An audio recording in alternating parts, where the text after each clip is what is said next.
Hello, এখনো কি same problem আছে? হ্যাঁ স্যার, ওই কালো ব্লকেট আছে এখন। ডিসপ্লে কিছু দেখা যাচ্ছে না। উফ, একটু ওয়েট করুন। স্যার স্যার আমার মনে হয় কি আপনার স্ক্রিনে যে পপ আপ মেনু গুলো আছে ওগুলো যেখানে থাকে ওখানেই কালো ব্লকেটটা হয়ে থাকে। কিসের জন্য হচ্ছে, সরি?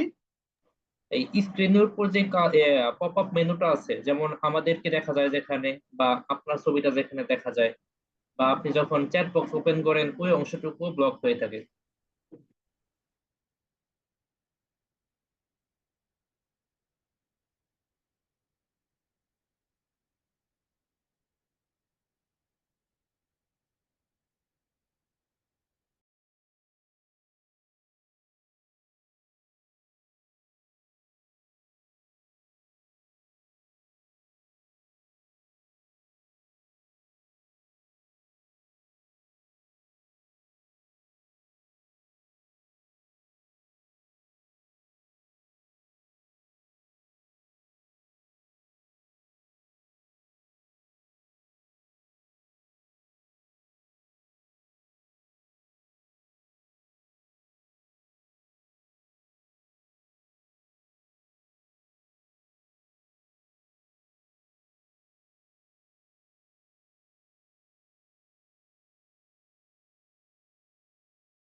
এখন কি বেটার? হ্যাঁ স্যার। নাকি সেম প্রবলেমই আছে? না স্যার, স্যার মাচ বেটার। যতটুকু দেখা যাচ্ছে চলবে। ওকে।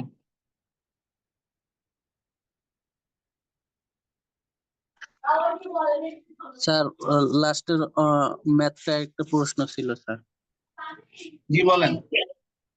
স্যার গ্রাউন্ড রেন্ট যে আমরা নিলাম এটা একটু বুঝিয়ে দিবেন প্লিজ।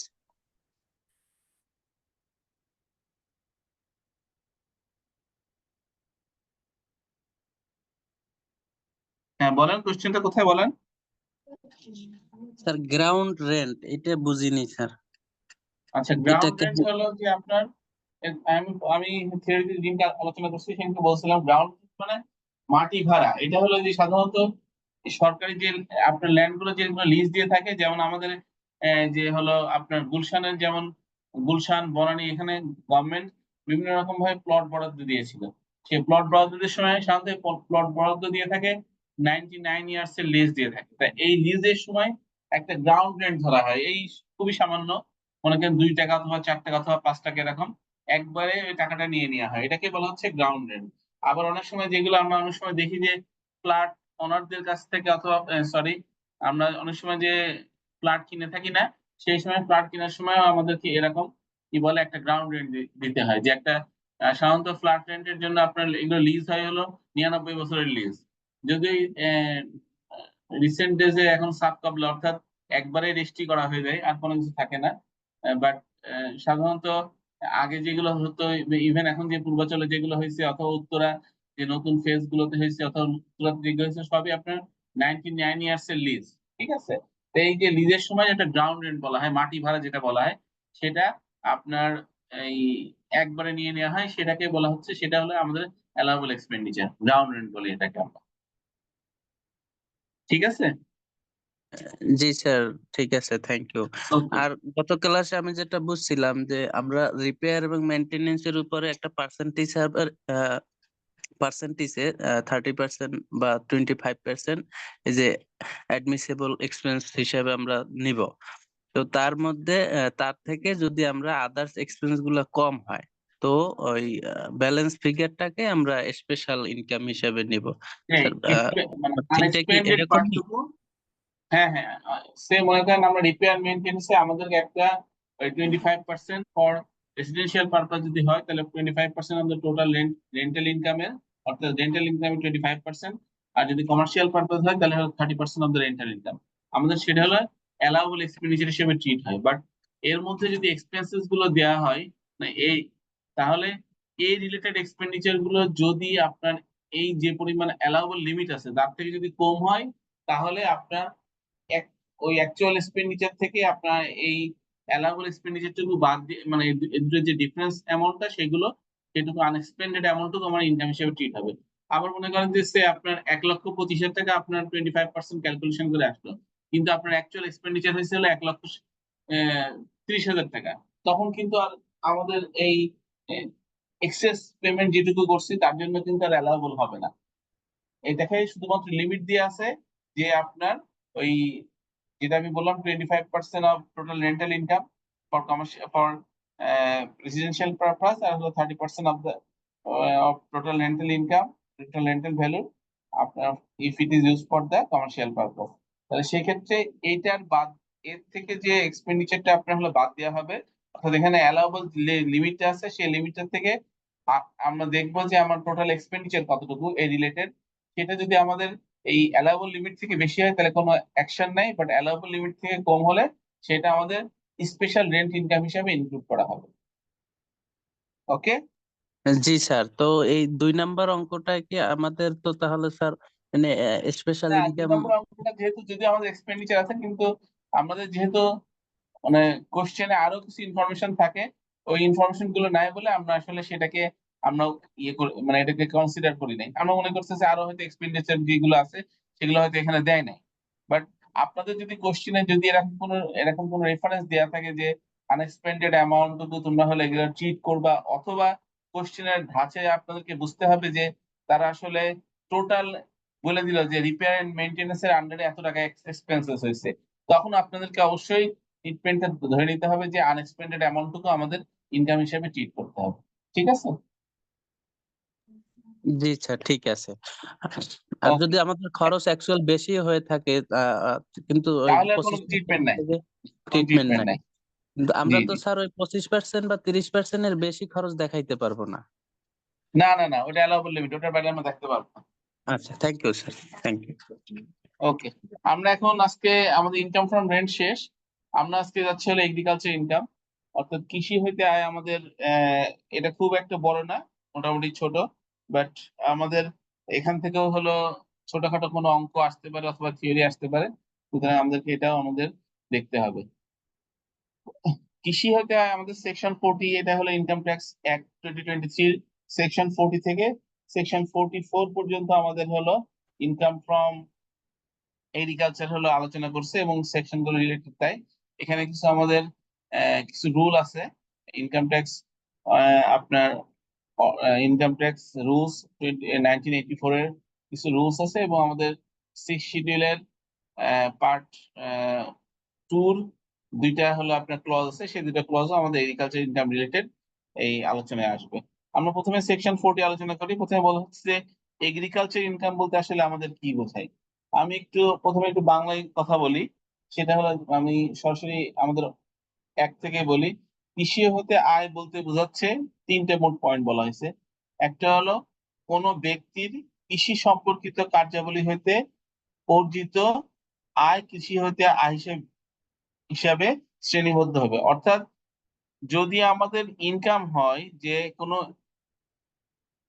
কি বলে মানে রিলেটেড টু এগ্রিকালচার, অর্থাৎ অ্যাক্টিভিটিসটা যদি আমাদের এগ্রিকালচার রিলেটেড হয় এবং সেখান থেকে যদি কোনো ইনকাম আসে, সেটাকে আমাদের ক্লাসিফাই করতে হবে ইনকাম ফ্রম আপনার হলো এগ্রিকালচারের মধ্যে। সে আমাদের মনে করেন যে আমরা ইয়ে করলাম, কি বলে, আমরা হলো ধান উৎপন্ন করলাম, আমরা গম উৎপন্ন করলাম, আমরা পাট উৎপন্ন করলাম। এই যে যে আমাদের অ্যাক্টিভিটিস মানে রেগুলার অ্যাক্টিভিটিস অফ দ্য হলো অথবা আমরা হলো কোনো চাষাবাদ করলাম, সবজি চাষাবাদ করলাম, ভুট্টা করলাম, গম করলাম, হোয়াট এভার মেবি, এই যে যে মানে বেসিক এগ্রিকালচার যেটা, এই বেসিক এগ্রিকালচার অ্যাক্টিভিটিস মাধ্যমে যে ইনকামটা, সেই ইনকামটা ইনক্লুড করা হবে ইনকাম ফ্রম এগ্রিকালচার আন্ডারে। Number one. নাম্বার টু, কোনো ব্যক্তি কর্তৃক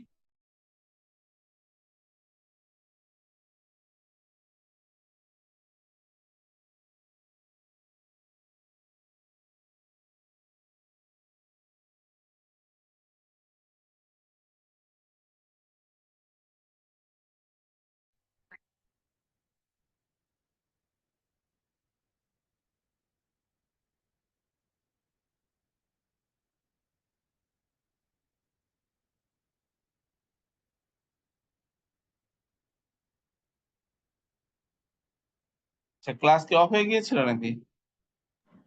হ্যালো? জি স্যার, অফ হয়ে গেছিল।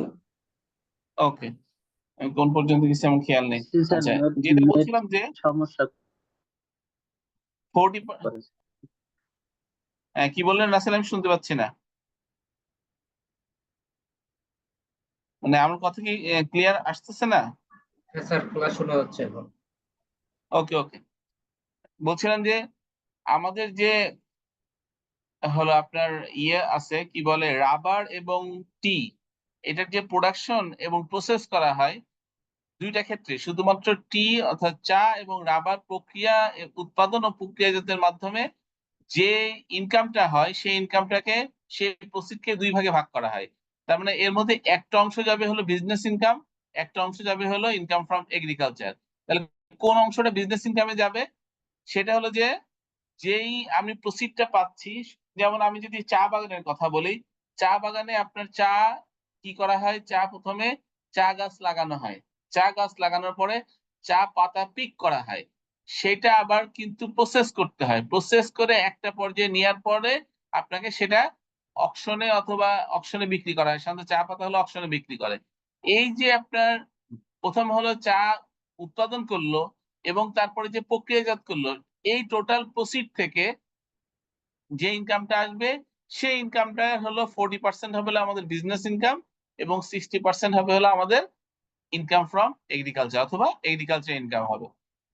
সেম অ্যাজ রাবারের ক্ষেত্রেও, রাবারের যে আপনার হলো উৎপাদন এবং প্রক্রিয়াজাত করার ফলে পরে তার যে বিক্রয়লব্ধ অর্থ সেই অর্থের 40% আসবে হলো বিজনেস ইনকাম এবং 60% আসবে হলো আপনার এগ্রিকালচার ইনকাম। সে মনে করেন যে আমরা চা উৎপন্ন করলাম, এই যে আমি যদি বলি আমাদের সিলেট, তারপরে শ্রীমঙ্গল, তারপরে আপনার আমাদের হিল ডিস্ট্রিক্ট গুলোতে অনেক চা উৎপন্ন হয়। এই সব জায়গায় যে এবং ইভেন আমাদের এখন উত্তরবঙ্গে আমাদের চা উৎপন্ন হচ্ছে, এই যে আপনার দিনাজপুর, রংপুর, হিলি, পঞ্চগড়, ঠাকুরগাঁও এখানেও হচ্ছে। তো এই সব জায়গায় যে চা উৎপন্ন হয়, এখন মনে করেন যে চা এই যে আপনার চা গাছ উৎপন্ন করলে তার হলো না, চা উৎপন্ন করার চা হলো আপনার চা পাতা প্রোডাকশন হলো, তারপর সেটাকে পিক করতে হয়, পিক করে একটা প্রসেস করে পরে এটাকে কি করা হয়, এটাকে আপনার বাজার বিক্রি করা হয়। এই যে আপনার প্রসেস করার পরে যে বাজারে বিক্রি করা হয়, যেটা অপশন করা হয়, সেখানকার যে আপনার সেলস প্রসিডটা পাওয়া যায়, সেটার মধ্যে 40% চলে যাবে হলো বিজনেস ইনকাম অ্যান্ড 60% হবে হলো আমাদের এগ্রিকালচার ইনকাম। বাট আপাতত আমরা বুঝে রাখি যে আপনার টি এবং রাবার প্রসিডের ইনকাম থেকে ইনকাম যেটা হবে তার 40% হবে হলো বিজনেস ইনকাম এবং 60% হবে হলো এগ্রিকালচার ইনকাম। আপনাদের কোশ্চেনে যদি দেওয়া থাকে যে income from tea, income from sale of tea সে 1 লাখ টাকা, তাহলে আপনাকে 1 লাখ টাকা থেকে আপনাকে 40% আপনার বিজনেস ইনকামের মধ্যে নিতে হবে এবং 60% নিতে হবে আপনার এগ্রিকালচার ইনকামের মধ্যে। এটা এটা কি হলো স্ট্রেট ফরওয়ার্ড, মানে 40-60 করে ভাগ করে ফেলবো নাকি স্যার? হ্যাঁ, স্টেট ফরওয়ার্ড 40-60 আপনার যা সেলস প্রসিড থাকবে চা থেকে এবং রাবার থেকে, তার 60% চলে যাবে এগ্রিকালচার ইনকাম এবং 40% চলে যাবে হলো আপনার ইনকাম ফ্রম বিজনেস। আচ্ছা স্যার। আচ্ছা, এরপরে আছে হলো আরো কিছু আপনার হলো কৃষি খাতে আয় আছে। কৃষি অর্থে যে স্যার কোনো প্রকার স্যার একটু একটা জিনিস স্যার, ওই যে টি এবং রাবারের ক্ষেত্রে যে সেলস প্রসিডের 40% এগ্রিকালচার আর 60% বিজনেস, এখানে স্যার আমাকে ওই ওই ডেসক্রিপশন দেখতে হবে যেটা মানে 50% বিজনেস না, 40% বিজনেস, হ্যাঁ। 60% এগ্রিকালচার। তো এই যে বিক্রয়লব্ধ অর্থটা, এটা যে ওই একেবারে চা বাগান থেকে পাতা ছিঁড়ে এনে এটা প্রসেস করে করা হয়েছে, এই ব্যাকগ্রাউন্ডটা দেখে তারপরে এরকম চিন্তা করতে হবে নাকি স্যার? শুধু যদি ট্রেডিং টাইপের হয় তাহলে তার কেউ কিনে বিক্রি করছে না এরকম হলে তার এরকম। এটা কোনো ট্রেডিং না, এটা নিয়মটাই হলো এরকম। আপনার সেলস প্রসিডিয়ার এটা আপনার সরাসরি চা পাতা বিক্রি হয় না, বুঝতে পারছেন, যে কাঁচা চা পাতা সে বিক্রি হয় না। কাঁচা চা পাতা একটা প্রসেস করে পরে সেটাকে অকশন করা হয়, ঠিক আছে? Yes, sir. এবং এটা নিয়ম আছে, এটা ইচ্ছা করলে যে কেউ আপনার হলো চা পাতা এরকম বিক্রি করতে পারে না। এটা তাদের একটা বাংলাদেশ চা বোর্ডের একটা এই নিয়মই যে আছে, ওই স্যার, নিয়ম অনুযায়ী অকশন করতে হয়। এই যে স্যার, এই যে বাজারে যে সমস্ত চা পাতা বিক্রি হচ্ছে, বিভিন্ন কোম্পানি বিক্রি সে মনে করতেছে। করেন যে এই যে আমাদের ফিনলে, ইস্পাহানি যারা চা জি বিক্রি স্যার, করে, জি স্যার, এরা জি কিন্তু স্যার। প্রথমে আপনার পিক করে একটা প্রসেস করার ফলে আবার তারা কিনে নিয়ে যায়, কিনে নিয়ে তারপরে তারা আবার ফাইনাল প্রসেস করে। তাহলে এই যে তারা প্রসিড যেটা বাজার থেকে সরাসরি পাচ্ছে, এটাকে 40-60 ভাগ করে ফেলবে নাকি স্যার? জি, ওটা সেলস প্রসিড থেকে 40-60 ভাগ করতে হবে। আচ্ছা এবং ঠিক। ওখানে বলে দেওয়া থাকে যে ইনকাম ফ্রম টি অথবা ইনকাম ফ্রম রাবার অথবা সেল অফ রাবার অথবা সেল অফ টি, আপনার সে একটা থোক অ্যামাউন্ট দেওয়া থাকলো, তখন আপনাকে এটা 60-40 ভাগ করে দিতে হবে। আচ্ছা, এটা থ্যাংক এত কমপ্লেক্স, ঠিক আছে? আচ্ছা, এরপরে আসছে হলো আমাদের আমাদের প্রথম পরে পড়লাম হলো আমাদের বেসিক কৃষিকাজের মাধ্যমে যে ইনকামটা হয়, সেটা আমাদের ইনকাম ফ্রম এগ্রিকালচারের মধ্যে ইনক্লুড করা হয়। তারপরে আমাদের হলো চা এবং রাবার থেকে 40-60 আমাদের 60% আমাদের এগ্রিকালচার ইনকাম যায়, 40% বিজনেসে যায়, সেটাও দেখলাম। আর থার্ড হলো আরো কিছু এক্সেপ্ট মানে নট আপনার হলো বেসিক, বাট আপনার আরো কিছু কাজের মাধ্যমে, কৃষিকাজের মাধ্যমে যে ইনকাম গুলো হয় অথবা সেই ইনকামের গুলো ইনকাম গুলো কৃষি ক্ষেত্রে আয়ের মধ্যে ইনক্লুড করা হয়। সেগুলো কি কি আছে? কৃষি অর্থে যে কোনো প্রকার উদ্যান পালন, পশু পাখি পালন, ভূমির প্রাকৃতিক ব্যবহার, হাঁস মুরগি ও মাছের খামার, সরীসৃপ জাতীয় প্রাণীর খামার, নার্সারি, ভূমিতে ও জলে যে কোনো প্রকারের চাষাবাদ, ডিম দুধ উৎপাদন, কাঠ, তৃণ, গুল্ম উৎপাদন, ফুল ফল ও মধু উৎপাদন এবং বীজ উৎপাদন অন্তর্ভুক্ত। এই সমস্ত কার্যাবলী যেখানে যেখানে থাকবে, সেগুলো সেই ইনকাম গুলো আমাদের ইনকাম ফ্রম এগ্রিকালচার হিসেবে বিবেচিত হবে। আমার এখানে ইংলিশে আমি বলছি আবার, agriculture means any kind of horticulture, মানে মধু চাষ যেটা, এনিম্যাল হাজবেন্ডারি অর্থাৎ হলো আপনার মোটা তাজাকরণ, কি বলে, গৃহপালিত পশু মোটা তাজাকরণ মানে বড় করা, তারপরে হচ্ছে natural use of land, poultry and fish farm আপনারা ভালোই বোঝেন। রেপটাইল ফার্মস মানে হলো আপনার এই যে ইয়ের কি বলে কুমির, সরীসৃপ জাতীয় যে ফার্ম গুলো, কুমির, তারপরে আপনার এই জাতীয় যে হলো এখন কুমিরও চাষ করা হয়, এগুলো যে ফার্ম হয় সেটা আমরা এগ্রিকালচার ইনকামের মধ্যে অন্তর্ভুক্ত হবে। Nursery, any kind of cultivation of land on water or water, মানে আপনার হলো পানির উপরে যেমন যেমন কোনো কিছু চাষবাস, যেমন মাছ, তারপরে আবার পানির মধ্যে আপনার হাঁস চাষ করে, এইগুলো আপনার এই আপনার ইনকাম ফ্রম এগ্রিকালচার মধ্যে ইনক্লুড করা হবে। তারপরে কি আছে, এগ অ্যান্ড মিল্ক প্রোডাকশন, আমরা যদি হলো এই যে আপনার এই যে হলো পোল্ট্রিতে যেগুলো আপনার হলো এগ হলো উৎপন্ন করা হয়, সেটা আমাদের হলো ইনকাম ফ্রম এগ্রিকালচারের মধ্যে আসবে। তারপরে হলো টিম্বার, অর্থাৎ কাঠের আপনার যে হলো গুঁড়ি, এগুলোর মাধ্যমে যেগুলো হয়। Grass or shrubs, production of fruit, flower and honey. আপনি জানেন যে হলো বিভিন্ন জায়গায় আমাদের এখন প্রোডাক্ট ইয়ে হয়, কি বলে ফল উৎপাদন হয়, আম, তারপরে আমাদের বাংলাদেশে এখন হচ্ছে হলো আপনার ড্রাগন ফল হচ্ছে, বিভিন্ন আমাদের এই যে কি বলে স্ট্রবেরি হচ্ছে বাণিজ্যিক ভাবে। এই সমস্ত উৎপাদনগুলো ইনকাম ফ্রম এগ্রিকালচার আন্ডারে ট্রিট করা হবে। এরপরে আসছে হলো ফ্লাওয়ার। আপনারা জানেন আমাদের হলো সবচেয়ে বড় আহ ইয়ে ফুলের বাগান কোথায় জানা আছে আপনাদের? স্যার যশোরে। যশোরে, হ্যাঁ, যশোরের জিকরগাছা নাম যশোরের করা জায়গা। গদখালি, জি হ্যাঁ, স্যার, গদখালি, জিকরগাছা। হ্যাঁ, হ্যাঁ, জিকরগাছা থানার মধ্যে পড়ে।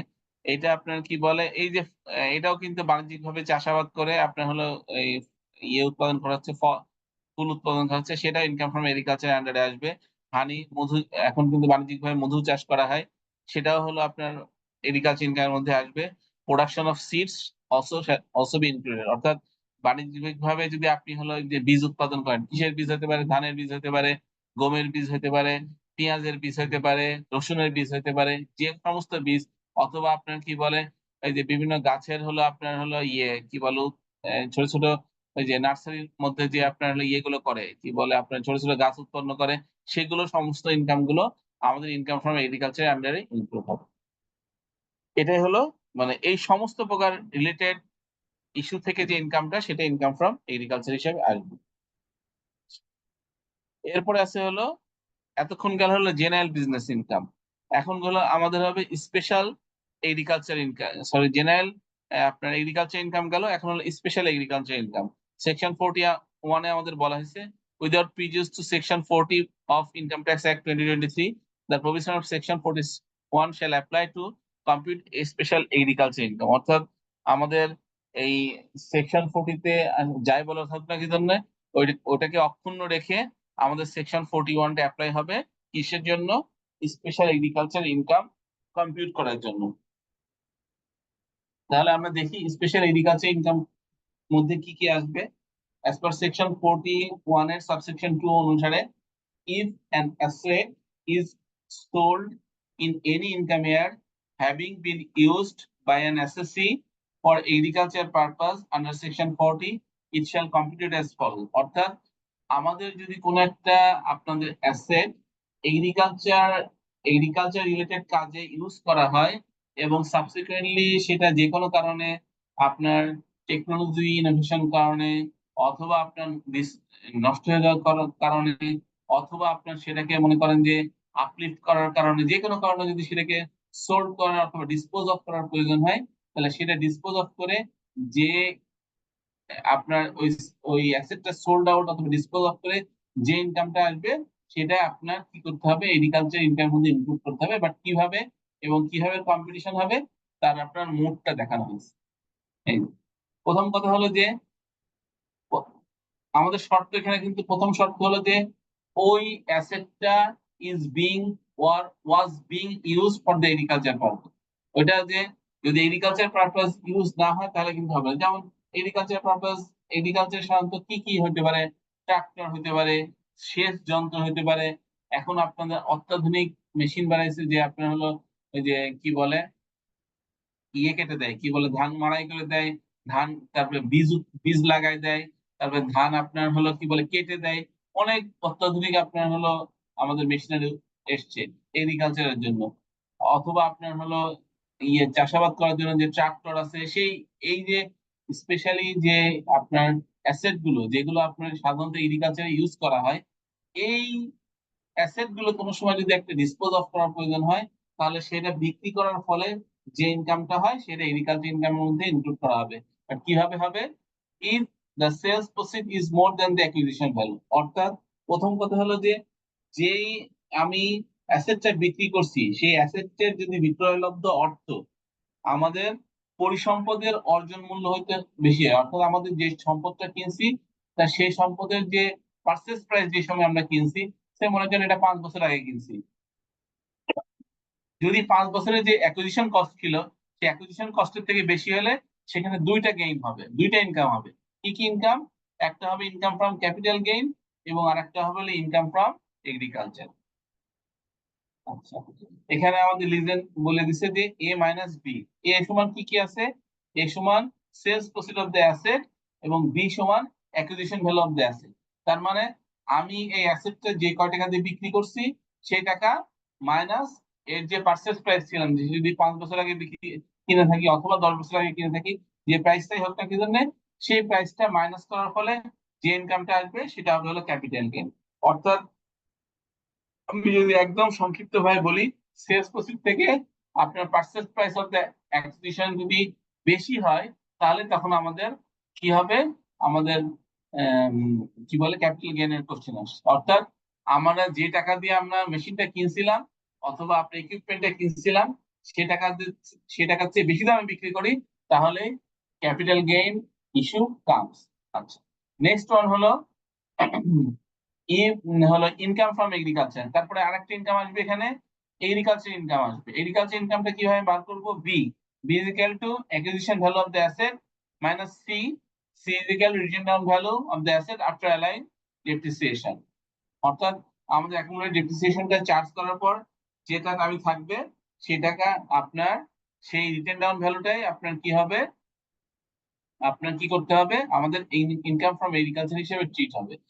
এরপরে বলতেছে যে অপশন 2 তে, if the sales proceed is not for the acquisition value, অর্থাৎ এটা যদি অ্যাকুইজিশন প্রাইসের চেয়ে যদি আপনার বেশি না হয় সেলস প্রসিডটা, but exceeds the written down value, but যদি রিটেন ডাউন ভ্যালু ক্রস করে তাহলে সেখানে একটা ইনকাম হবে। সেই ইনকামটা কি?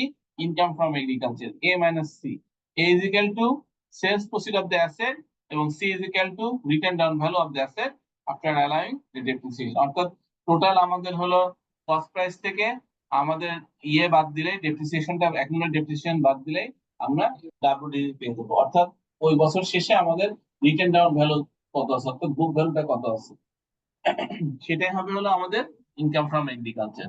এখানে দুইটা দুইটা আমরা অপশন শিখলাম। একটা যদি সেলস প্রসিডটা যদি অ্যাকুইজিশন থেকে বেশি হয় তাহলে সেখানে দুইটা গেইন হবে, একটা হলো ক্যাপিটাল গেইন এবং একটা হলো এগ্রিকালচার গেইন। এবং যদি অ্যাকুইজিশন কস্ট থেকে বেশি না হয় অপশন 2 তে, বাট ডাব্লিউডিবির চেয়ে বেশি হয়, তাহলে আরেকটা গেইন হবে, সেটা হলো ইনকাম ফ্রম এগ্রিকালচার। আরেকটা কথা মনে রাখতে হবে, যদি সেলস প্রসিডটা রিটেন ডাউন ভ্যালুর থেকেও কম হয় তাহলে আমাদের সেখানে লস দাঁড়াবে, তখন লসটা আমরা অ্যালাউবল হিসাবে ট্রিট করতে হবে। এটা আমাদের পরবর্তীতে আলোচনা আছে। এই পাতা নিয়ে কোনো এই স্ক্রিপ্টের উপরে কারো কোনো কোশ্চেন আছে কিনা বলা? স্যার ওই যে প্রথমটার ক্ষেত্রে মানে আমার হলো ইনকাম বি থেকে মাইনাস করতেছি সি, তো অ্যাকুইজিশন ভ্যালু তো সবসময় স্যার আমার বেশিই হবে স্যার রিটেন ডাউন ভ্যালুর থেকে। তো এটা আমার ইনকাম হচ্ছে কেন স্যার? এটা তো স্যার আমার অ্যাকুইজিশন ভ্যালু থেকে আমি সেলস প্রসিডটা বাদ দিতেছি স্যার, রিটেন ডাউন ভ্যালুটা বুঝি না, আমার বাদ বলুন দিতেছি। কথাটা। স্যার এই যে প্রথম যেটার ক্ষেত্রে সেলস প্রসিডটা অ্যাকুইজিশন ভ্যালু থেকে বেশি, হ্যাঁ, সেটার ক্ষেত্রে ইনকাম ফ্রম এগ্রিকালচার যেটা আমরা বের করতেছি বি মাইনাস সি, তো হ্যাঁ, বিটা তো হলো স্যার আমার অ্যাকুইজিশন ভ্যালু যেটাতে আমি কিনছিলাম, আর সি হ্যাঁ, হলো ডেপ্রিসিয়েশন করার পরে আমার যে স্ক্র্যাপ ডাব্লিউডিভি। ভ্যালু। হ্যাঁ, ডাব্লিউডিডি। তো এইটা আমার ইনকাম মানে কিভাবে হলো স্যার? এটা তো কেন আমার ইনকাম কেন হবে না? আপনার যে কস্ট প্রাইস থেকে আপনার হলো আপনার আপনার কস্ট প্রাইস যেটা ছিল, ঠিক আছে, তার থেকে আপনার হলো কি বলে ডাব্লিউডিভি আপনার হলো আসলো, কি বলে আপনার ডেপ্রিসিয়েশন বাদ দেওয়ার পর যে হলো আপনার কি যেন আপনার ডাব্লিউডিভি আসলো, তাহলে কি আপনার হলো হবে না? আপনার কি গেইন হবে না? আচ্ছা, আপনাকে বুঝতে মনে পারছি। রাখতে হবে দুইটা জিনিস। প্রথম কথা হলো দেখেন, কিন্তু একটা এক্ষেত্রে হলো তো আমি কোনো ক্যাশ পাই নাই স্যার, মানে ক্যাশ টাকা তো না কোনো না পাই না নাই। আপনাকে এটা ক্যালকুলেশন করতে হবে, আপনাকে বোথ ক্যালকুলেশনটা দেখেন। আপনি প্রথমে কথা বলেন, if the sales plus proceed is more than the acquisition value. Acquisition value তো প্রথমে তো বেশি আছেই, আমরা এখানে দুইটা গেইন পাচ্ছি। দুইটা গেইন ক্যালকুলেশনের জন্য আমরা কি করব, একটা দিব হলো অ্যাকুইজিশন থেকে আপনার ডাব্লিউডিপি মাইনাস, আর একটা মাইনাস হবে হলো আমার সেলস প্রসিড থেকে অ্যাকুইজিশন ভ্যালু মাইনাস হবে। বাট দেখেন আপনি তাহলে যখন আপনি হলো সেকেন্ড অপশনে যাবেন তখন আপনার ক্লিয়ার হয়ে যাবে। দেখেন সেকেন্ড অপশনটা পড়েন তখন ক্লিয়ার হয়ে যাবে। If sale proceeds not more than the acquisition value but exceeds written down value. আচ্ছা, তখনই মাইনাস। কিন্তু স্যার একটু যদি কিছু মনে না করেন, প্রথমটাও যদি স্যার আমরা total a minus B plus B minus C করি, আলটিমেটলি a মাইনাস সি তো দাঁড়ায়, ওটাও একই তো দাঁড়ায় স্যার। এক্স্যাক্টলি সরাসরি করে দিলে তাই তো দাঁড়ায়, কিন্তু ওটার মধ্যে দুইটা গেইন আছে। একটা ওইভাবে পার্ট হচ্ছে ক্যাপিটাল গেইন, একবারে আর একটা হলো একবারে আপনার দেখালে হবে না, না এগ্রিকালচার গেইন, স্যার? মানে ওখানে টোটাল গেইনই হবে। জি জি জি, ইউর রাইট। Thank you. মানে আমরা গেইনকে দুই ভাগে ভাগ করার জন্য আমরা এখানে a মাইনাস বি হচ্ছে এবং বি মাইনাস সি হচ্ছে, আলটিমেটলি একই কথা a মাইনাস সি। ঠিক আছে, বাট a মাইনাস সি দিলে আপনি টোটাল বলেন, তাহলে তো আপনার সম্পূর্ণ তো আপনার ক্যাপিটাল গেইন না। কতটুকু ক্যাপিটাল গেইন? যতটুকু বুঝতে পারছি। আপনার হলো অ্যাকুইজিশন কস্ট থেকে যতটুকু বেশি হলো সেটা আপনার ক্যাপিটাল গেইন, আর আপনার হলো অ্যাকুইজিশন কস্ট থেকে আপনার কি বলে ডাব্লিউডিবি যে মধ্যে যে ডিফারেন্সটা সেটা হবে আপনার হলো ইনকাম ফ্রম এগ্রিকালচার। আপনি আমাদের বইয়ের হলো অঙ্ক দেখেন, তাহলে আপনি ক্লিয়ার হবে। আর জি স্যার, থ্যাংক ইউ স্যার। আচ্ছা, ওকে। এরপরে স্যার আমাদের সেকশন 41 এর সাবসেকশন 3 তে আরেকটা কম্পিটিশনের কথা বলা আছে, সেটা হলো এটা স্পেশাল এগ্রিকালচার ইনকাম। সেম জিনিস, বাট এটাকে বলা হয়েছে শুধুমাত্র যদি অ্যাসেটটা আপনার কোনো কারণে ডিস্ট্রয় হয়। অ্যাজ পার সেকশন 41 এর সাবসেকশন 3 অনুসারে, if in any income year the amount received as insurance, salvage or compensation কিসের জন্য? due to the abandonment, destruction of any asset being used by the assessees in his or her agricultural work exceeds the WDB, the said amount shall be included under the head of income from agriculture as below. অর্থাৎ আমার হলো অ্যাসেটটা used হতো কিসের জন্য? Agriculture purpose use হতো, কিন্তু সেটাকে কোনো কারণে ধ্বংসপ্রাপ্ত হয়ে গেছে অথবা ডিস্ট্রয় হয়ে গেছে কোনো কারণে, একটা অ্যাক্সিডেন্ট হইতে পারে, সে মনে করেন কোনো ইলেকট্রিক্যাল কোনো অ্যাক্সিডেন্ট হলো, তার জন্য এটা ডিস্ট্রয় হয়ে গেল। তার মানে দেখা যাচ্ছে এমনই ভাবে সার্কিট গুলো মার খাইছে অথবা আইসি মার খেয়ে গেছে, এটার হলো আপনার ইউজেবল না। তাহলে কি করতে হবে? সেটা আমাকে সেল করে দিতে হবে। বাট সাধারণত আমরা কি করি, এই সমস্ত আপনার অ্যাসেট গুলো কি করা থাকে, সাধারণত আপনার ইন্স্যুরেন্স করা থাকে। তাই ইন্স্যুরেন্স থেকে যদি ইন্স্যুরেন্সের যে কম্পেনসেশন পাবো প্লাস যে সেলভেজটা আমরা পাবো, এইটা যদি আমাদের হলো অ্যাকুইজিশন কস্ট থেকে বেশি হয়, তাহলে আমাদের কি হবে? আমাদের ক্যাপিটাল গেইন হবে। আর যদি ডাব্লিউডিবি থেকে অ্যাকুইজিশন থেকে নিচে হয় কিন্তু ডাব্লিউডিবি থেকে বেশি হয়, তাহলে অনলি ইনকাম ফ্রম এগ্রিকালচার হবে। সেম কম্পিটিশন আমরা একটু দেখি। If the insurance or salvage or compensation value is more than the acquisition value, তাহলে দুইটা গেইন, একটা হলো ক্যাপিটাল গেইন এবং একটা হলো ইনকাম ফ্রম এগ্রিকালচার। আর যদি ইন্স্যুরেন্স সালভেজ অথবা কম্পেনসেশন ভ্যালুটা less than the acquisition value but exceeds the WDV, তাহলে সেক্ষেত্রে আমাদের দুইটা কি আসবে? আমাদের হলো একটা ইনকাম আসবে, income from agriculture A minus C. অর্থাৎ যে আমরা ইন্স্যুরেন্স কোম্পানি থেকে যে যে আপনার হলো কম্পেনসেশনটা পাচ্ছি এবং যে আমাদের যে অ্যাসেট আছে সেটাকে আপনার হলো স্যালভেজ আকারে, অর্থাৎ এর ধ্বংসাবশেষ মূল্য বিক্রি করার ফলে যে অ্যামাউন্টটা পাচ্ছি, সেটা টোটাল অ্যামাউন্টের সমষ্টি যদি আমাদের অ্যাকুইজিশনের থেকে বেশি হয় তাহলে দুইটা গেইন হবে। আর যদি আমাদের শুধুমাত্র অ্যাকুইজিশন থেকে কম হয় কিন্তু ডাব্লিউডিবি থেকে বেশি হয়, তাহলে হবে হলো একটা গেইন। আর যদি ডাব্লিউডিবি থেকেও কম হয় তখন আমাদের হবে হলো loss on special agriculture income. এইটাই হলো নাম্বার 5 এ আলোচনা করা হচ্ছে। If difference between the sales proceed or the salvage compensation value and the WDV of the asset being used in agriculture purpose is negative, অর্থাৎ যদি এটা আমাদের আমরা নেগেটিভ হয় অর্থাৎ লস হয়, then the loss shall be treated as the allowable expenditure for the purpose of competition of income from agriculture. কারো কোনো কোশ্চেন থাকলে বলতে পারেন।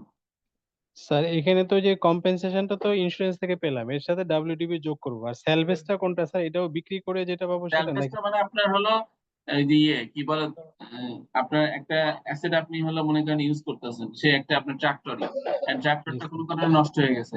এখন আপনার ওটার তো কিছু হয়তো আপনার আছে, মানে লোহা লক্কর তো কিছু আছে, বুঝছি বুঝছি স্যার। সেই লোহা আচ্ছা, লক্কর বিক্রি করে যে অ্যামাউন্টটা পাবেন সেটার যে কথা বলা ক্ষেত্রে হচ্ছে। ইন্স্যুরেন্স থাকবে না সেটার ক্ষেত্রে নাকি স্যার? ইন্স্যুরেন্স থাকবে না না না সেক্ষেত্রে ইন্স্যুরেন্স স্যালভেজ না, দিবে। আরে ভাই ইন্স্যুরেন্সও থাকবে, এটাও পাবে। আপনার কি গাড়ি ইন্স্যুরেন্স, গাড়ি যদি আপনার যদি ইয়ে হয়, কি বলে, আপনি যদি গাড়ি যদি আপনার কোনো কারণে হলো আপনার অ্যাক্সিডেন্ট করে, গাড়ি কি ইন্স্যুরেন্স কোম্পানি নিয়ে গিয়ে নতুন গাড়ি দেয়? তাহলে আমি অর বলতেছি, তাহলে স্যার প্লাসও তো হতে পারে নাকি? না স্যালভেজ ওর না প্লাস তো, কম্পেনসেশন। বলতেছে যে মানে সেলস প্রসিড অথবা অর, বলতেছে যে স্যালভেজ আর কম্পেনসেশন মধ্যে অর বলতেছি, মানে সরি এই দুটো আমি বলতেছি। অর হলো একটা হলো বিক্রি করলে হলো সেলস প্রসিড, আর যদি আমার বুঝতে হলো পারছি, ইন্স্যুরেন্স করা থাকে তাহলে স্যালভেজ এবং কম্পেনসেশন। অথবা দুইটাই থাকবে আপনার স্যার। কম্পেনসেশন না পাওয়া যেতে, ইয়ে স্যালভেজ না পাওয়া যেতে পারে, মনে করেন বুঝতে একেবারে পারছি, সম্পূর্ণ ধ্বংসপ্রসূ হয়ে গেছে, তাহলে কি আমি ইয়ে পাবো, স্যালভেজ পাবো? কিন্তু কোন কোন ক্ষেত্রে দুইটাই থাকতে পারে স্যার, স্যালভেজ এবং কম্পেনসেশন দুইটাই থাকতে। এক্স্যাক্টলি দুইটাই থাকতে পারে। ঠিক আছে। আচ্ছা, আর কার কোনো কোশ্চেনের উপরে? আচ্ছা, এরপরে আছে হলো তোমাদের সেকশন 42। সেকশন 42 আলোচনা করছে হলো আমাদের allowable expenditure in computing general business income, অর্থাৎ অনুমোদিত সাধারণ বিয়োজন সমূহ কি হবে, সেইগুলো আমাদের সেকশন 42 তে ডিসকাস করা হয়েছে। In computing income from agriculture in any income year, the amount wholly and exclusively expended, not capital or personal expenditure, for purpose of agriculture shall be treated as allowable deduction, and following deduction shall be treated as general allowable deduction. সেগুলো কি কি আছে? প্রথমে আছে হলো any tax, land development tax, খাজনা paid on land or ground used for the agriculture purpose. যদি আমার নিজস্ব জমি হয়ে থাকে তাহলে আমি কি দিব? আমি ট্যাক্স দিব, ল্যান্ড ডেভেলপমেন্ট ট্যাক্স দিব এবং খাজনা দিব। আচ্ছা, যদি আমার কি থাকে, আপনার হলো আমার ল্যান্ডটা যদি আমি হলো নিজস্ব ল্যান্ড না থাকে তাহলে আমি কি করব? আমি ল্যান্ডটা আমি হলো ইয়ে নিব, লিজ নিব। তাহলে সেই লিজের জন্য কি করতে হবে? আমাকে লিজ রেন্ট দিতে হবে, সে অর্থাৎ গ্রাউন্ড রেন্ট দিতে হবে। সেটাই বলা হচ্ছে যে এই যে আপনার হলো rent payable or land or ground used for the agriculture purpose। মনে করেন আমার নিজস্ব জায়গা নেই, বাট আমি মনে করেন বাণিজ্যিক ভাবে আমি হলো চাষাবাদ করি, আমি হলো 50 বিঘা জমি হলো আপনার লিজ নিছি বিভিন্ন জনের কাছ থেকে। তাহলে এই যে আপনার হলো এই যে লিজ পেমেন্টটা, অর্থাৎ ভাড়া যেটা, সেই ভাড়াটা পেমেন্ট করব, সেটা আমার কি হবে? অ্যালাউবল এক্সপেন্ডিচার হিসেবে ট্রিট হবে। অর্থাৎ কৃষির উদ্দেশ্যে ব্যবহৃত ভূমি বা আঙিনার জন্য পরিশোধযোগ্য ভাড়া, উন্নয়ন, সংরক্ষণ ব্যয় ও চাষাবাদ ব্যয়। আচ্ছা, এরপরে আছে হলো আমাদের interest or profit payable on loan taken for agriculture purpose. কৃষিকাজে কি বলে, কৃষিকাজে ব্যবহার মানে কৃষিকাজের পারপাস, যদি আমরা কোনো কিছু লোন নিয়ে থাকি, আমরা হলো মনে করেন যে আমরা 10 বিঘা জমি আপনার লিয়েন রেখে অথবা দেখে আমরা কি করলাম, আমরা লোন নিলাম তার কাছ থেকে, আমরা ব্যাংকের কাছ থেকে অথবা বিভিন্ন ফাইন্যান্সিয়াল ইনস্টিটিউশনের কাছ থেকে আমরা লোন নিলাম। বাট লোনের কি করতে হয়? লোন নিলে তো আমাদের সেখানে প্রিন্সিপাল এবং ইন্টারেস্ট পোর্শনটুকু দিতে হয়। তাহলে এই ইন্টারেস্ট পোর্শনটুকু কি পাবো আমরা?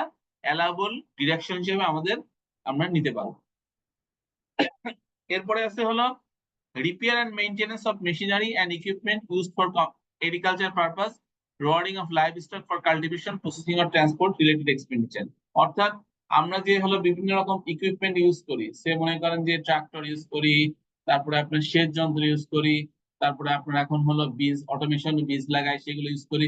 এখন সেটা তো শুধু ইউজ করলে হবে না, এটাকে রেগুলারলি আপনার হলো মানে অন স্যাটিসফ্যাকশন অথবা জব পারফরমেন্স ঠিক রাখতে হলে এটাকে রেগুলারলি রিপেয়ার করতে হবে, বিভিন্ন মেইনটেনেন্স করতে হবে। তাই এই যে বিভিন্ন রিপেয়ার এবং মেইনটেনেন্স যে এক্সপেন্ডিচার গুলো, সেগুলো আমরা কি করতে পারবো? আমরা অ্যালাউবল ডিডাকশন হিসেবে আমাদের বিবেচিত হবে। আচ্ছা, এরপরে কি আছে? আমার প্রসেসিং অথবা ট্রান্সপোর্ট রিলেটেড এক্সপেন্ডিচার। সে মনে করেন আমাদের ধান উৎপন্ন হলো, এখন ধান উৎপন্ন করলেই তার হবে না, ধান আপনার যখন পাকবে তখন কি করতে হবে? এটাকে আপনার হলো কাটতে হবে, সেই মেশিনে কাটুক আর ম্যান মেড কাটুক, কাটার পরে এটাকে কি করতে হবে? এটাকে মাড়াই করতে হবে, মাড়াই করার ফলে তারপরে শুকাতে হবে, শুকানোর পরে এটা কি হবে আপনার? আপনি হলো ধানটা কি করতে পারবো? আমি বিক্রি করতে পারবো। তার আগে তো আর আপনার ধানের বিচেলে ধরে কেউ কিনে নিয়ে যায় না, মনে করেন ধান কাটা হয়েছে ওখান থেকে এরকম কিনে নিয়ে যায়, আপনাকে দেখছেন? এরকম হয় না। সুতরাং এই যে প্রসেসিং কস্ট, এই প্রসেসিং কস্টটা অথবা ট্রান্সপোর্টেশন কস্ট, যে আপনি মনে করেন যে এই ধানটা আপনি হলো ইয়ে থেকে আপনার মাঠ থেকে নিয়ে আসলেন, মনে করেন কাউকে দিয়ে নিয়ে আসতেছেন, সেই মাঠ থেকে নিয়ে আসার ফলে এটা যে বাজারজাত করবেন, বাজার পর্যন্ত নিয়ে যেতে হবে, এর যে ট্রান্সপোর্টেশন কস্ট অথবা এর মধ্যে রিলেটেড যে ট্রান্সপোর্টেশন রিলেটেড যে কস্ট গুলো আছে, সেগুলো আমাদের অ্যালাউবল ডিডাকশন হিসেবে বিবেচিত হবে। এরপরে আসে হলো ইন্স্যুরেন্স প্রিমিয়াম। এখন বাংলাদেশে আপনার এর আগে আমাদের মানে পৃথিবীতে অন্যান্য দেশে অনেক সময় অনেক আগে থেকে আপনার ক্রপ ইন্স্যুরেন্স আছে, বাট বাংলাদেশে লাস্ট 5 to 6 ইয়ার্স ক্রপ ইন্স্যুরেন্সটা আপনাদের হলো এগুলো ইন্ডাকশন হয়েছে। অর্থাৎ আমাদের বিভিন্ন রকম যে খরা হয়, তারপরে বন্যা হয়, এই জন্য ক্রপ ইন্স্যুরেন্স একটা হলো আমাদের একটা প্রজেক্ট, পাইলট প্রজেক্ট হয়েছিল এডিবির অর্থায়নে। তারপরে এটাকে আপনার হলো কন্টিনিউ করা হচ্ছে। তাহলে এই যে আপনার যে হলো ক্রপ ইন্স্যুরেন্স, এই ক্রপ ইন্স্যুরেন্স যে প্রিমিয়ামটা, সেই প্রিমিয়ামটা আমাদের অ্যালাউবল এক্সপেন্ডিচার হিসেবে ট্রিট হবে। এরপর আছে expenditure for protecting agriculture from natural calamities and other damages. আমাদের যে এই যে আপনার হলো আছে কি বলে, প্রাকৃতিক দুর্যোগ অথবা অন্য প্রকার কোনো ক্ষতি সাধন থেকে আমাদের হলো এই কৃষিকে রক্ষার জন্য যে ব্যয় হবে গুলো হবে। যেমন যেমন মনে করেন যে আমাদের হলো আছে কি বলে, আপনার হঠাৎ করে বন্যা চলে আসতেছে, আমরা কি করি, আমরা হলো বাঁধ নির্মাণ করি, অথবা আমরা কি আমরা হয়তো জমির একটা আল বলে এটাকে উঁচু করে দিই, উঁচু করে যাতে পানি ঢুকতে না পারে সেই ব্যবস্থা করি। অথবা মনে করেন যে আপনার পুকুর আছে, এই পুকুরটা যাতে হলো আপনার মাছ যাতে বের না হয়ে যায়, সেজন্য আপনি কি করেন, পুকুরে নেট দিয়ে দেন অথবা প্রোটেক্ট করার জন্য ব্যবস্থা গ্রহণ করেন। এই যে জিনিসগুলো, এই যে রিলেটেড এক্সপেন্ডিচার গুলো অথবা ন্যাচারাল কোনো ক্ল্যামিটি থেকে এটা রক্ষা করার জন্য যে যে সমস্ত এক্সপেন্ডিচার করা হবে, সেগুলো আমাদের অ্যালাউবল ডিডাকশন হিসাবে ইনকাম ফ্রম এগ্রিকালচার থেকে, অর্থাৎ ইনকাম ফ্রম এগ্রিকালচার যে সেলস প্রসিড সেখান থেকে বাদ যাবে। আচ্ছা, এরপরে আসলে depreciation and amortization expenses as per third schedule of income tax act 2023। আমাদের ইনকাম ট্যাক্স আইনে, সরি ইনকাম ট্যাক্স অ্যাক্টে থার্ড শিডিউলে আপনার ডেপ্রিসিয়েশন রেট দেওয়া আছে, কৃষির জন্য আলাদা এবং নন এগ্রিকালচারের জন্য আলাদা। এগ্রিকালচারের জন্য যে আমাদের রেট গুলো দেওয়া আছে আমাদের থার্ড শিডিউলে, প্রত্যেকটা আপনার হলে ধরে ধরে কি বলে, প্রত্যেকটা অ্যাসেট ধরে ধরে, ট্রাক্টরের কত, সেচ যন্ত্রের কত, ব্যাটারি কত, এই কত, ও কত, সব বিভিন্ন রকম রেট। এই যে রেট ধরে ধরে আমাদের ডেপ্রিসিয়েশন চার্জ করে, সেই ডেপ্রিসিয়েশন অথবা অ্যামortization যদি কোনো কিছু থাকে রিলেটেড এক্সপেন্ডিচার, সেটা আমরা কি করতে পারবো, অ্যালাউবল হিসেবে বিবেচনা করতে পারবো। এরপর আছে where animal which was used for agriculture purpose has died or become permanently disabled, the difference between the purchase price of the and the sales proceed of the animal or its meat। অর্থাৎ মনে করেন যে এখনো যদি আর হলো আমাদের গ্রামগঞ্জে অথবা বাংলাদেশের খুব কম জায়গায় হয়তো বা আপনার হলো দেখা যায়, কি বলে যে দিয়ে কি বলে আপনার গরু অথবা মহিষ অথবা আপনার অন্য কোনো আপনার প্রাণী দিয়ে কাল্টিভেশন করা হয়, তো কৃষিকাজ করা হয়, যেটা একসময় আমাদের মানে আমাদের একটা স্বপ্ন ছিল। স্বপ্ন মানে কি, আমরা হয়তো কোনদিন কল্পনাও করিনি যে এরকম কোনো কিছু হতে পারে। বাট আমরা ছোটবেলা থেকে দেখে এসেছি যে আপনার হলো গরু দিয়ে লাঙল বানানো হয় অথবা মহিষ দিয়ে করা হয়। বাট এটা যদি এখনো পর্যন্ত এই ম্যানুয়াল কাজ যদি কেউ করে থাকে, সে মনে করেন সেই গরু অথবা মহিষটা কি হয়ে গেল, পার্মানেন্টলি ডিসেবল হয়ে গেল, অথবা তারা এমনই অবস্থায় সে মারা গেল। হতে পারে না, অনেক সময় দেখা যাচ্ছে যে লাঙলের ফলায়, আপনারা দেখছেন কিনা জানি না, লাঙলের ফলায় অনেক গরু হলো পায়ে লেগে পা ভেঙে যায়, অথবা সে এমন জায়গায় আঘাতপ্রাপ্ত হয় সে হলো মারা যায়। সুতরাং এই যে যে বলতেছি ক্ষতিটা, ব্যবসা নাকি আল্লাহ জানে। হ্যালো, কি বলছেন আমি শুনতে পাই নাই।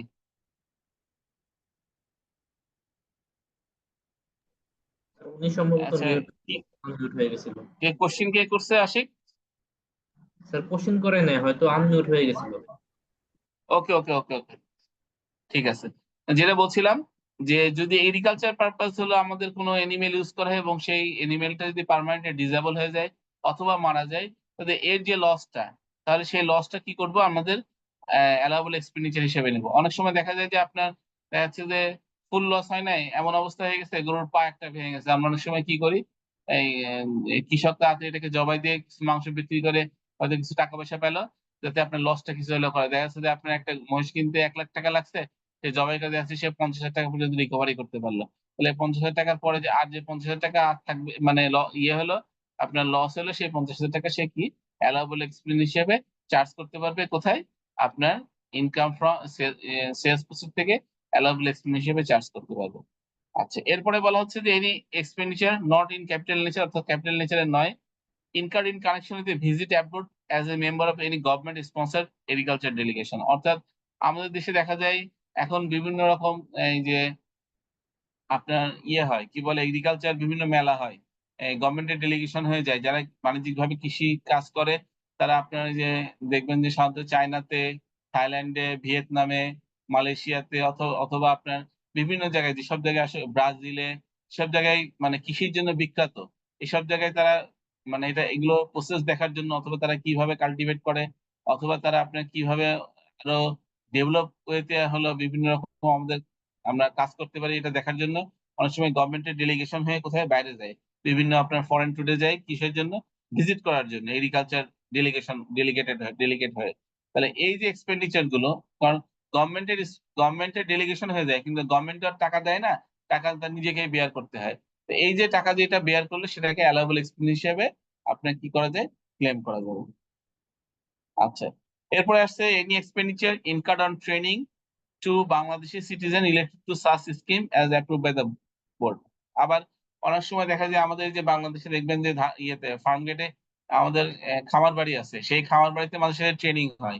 এই যে ট্রেনিং রিলেটেড যে আপনার হলো যে এক্সপেন্ডিচার গুলো, যদি হলো গভর্নমেন্ট ট্রেনিং হয়, আবার অনেক সময় প্রাইভেট ট্রেনিং হয়, যেটা অবশ্যই অ্যাপ্রুভ বাই দ্য গভর্নমেন্ট, এইসব ট্রেনিং এ যদি আপনার অ্যাটেন্ড করেন এবং সেই ট্রেনিং এ যদি আপনার কোনো ইয়ে থাকে, কোনো এক্সপেন্ডিচার থাকে, তাহলে সেই এক্সপেন্ডিচারটা, ট্রেনিং এক্সপেন্ডিচারটা অ্যালাউবল হিসাবে বিবেচিত হবে।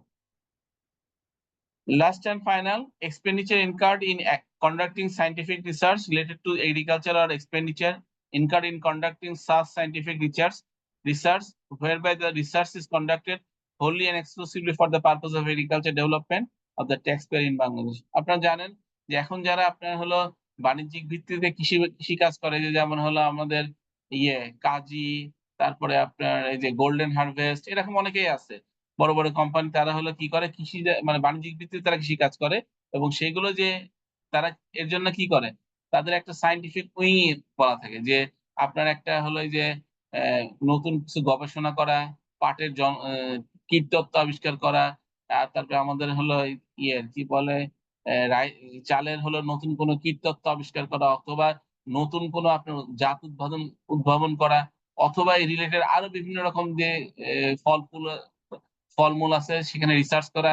এই রিসার্চ জাতীয় যদি কোনো প্রাইভেট অর্গানাইজেশন কোনো কিছু এরকম আপনার এক্সপেন্সেস করে থাকে সায়েন্টিফিক রিসার্চের জন্য, এবং অফকোর্স সেটাকে কি করতে হবে? Exclusively for the purpose of business, মানে জন্য হতে হবে, এগ্রিকালচার পারপাস হতে হবে, তাহলে সেই সমস্ত এক্সপেন্ডিচার কি হবে? আপনার অ্যালাউবল এক্সপেন্ডিচার হিসেবে ট্রিট হবে। অনেকে মনে করেন যে পোল্ট্রি করেন, পোল্ট্রির জাতকে কিভাবে রক্ষা করা যায়, অথবা এটাকে কিভাবে আপনার মানে এর হলো আপনার কত কমে আপনার হলো তাড়াতাড়ি উৎপাদন করা যায়, অথবা কোন ওয়েতে আগাইলে এটা আসলে কম অসুখ টসুখ এগুলো হবে, এই যে রিসার্চ গুলো, এই রিসার্চ রিলেটেড যে এক্সপেন্ডিচার গুলো, সেগুলো আমাদের অ্যালাউবল এক্সপেন্ডিচার হিসেবে ট্রিট হবে। এখানে একটা কথা আছে যে not that only so much of the expenditure related to income from agriculture shall be treated as allowable expenditure, অর্থাৎ উপরে যা আমরা বললাম এটাকে অবশ্যই রিলেটেড টু আপনার এগ্রিকালচার পারপাস হতে হবে। এখন যদি মনে করেন আপনি এক্সপেন্ডিচার করছেন এগ্রিকালচার পারপাস একটা করছেন, আপনার বিজনেসের জন্য একটা করছেন, তাহলে আপনাকে প্রপোর্শনটি ভাগ করতে হবে, যে এগ্রিকালচারের জন্য কতটুকু করছেন সেই অংশটুকুই আপনার কি হবে? অ্যালাউবল এক্সপেন্ডিচার হিসেবে বিবেচিত হবে। এর পর্যন্ত কার কোনো কোশ্চেন?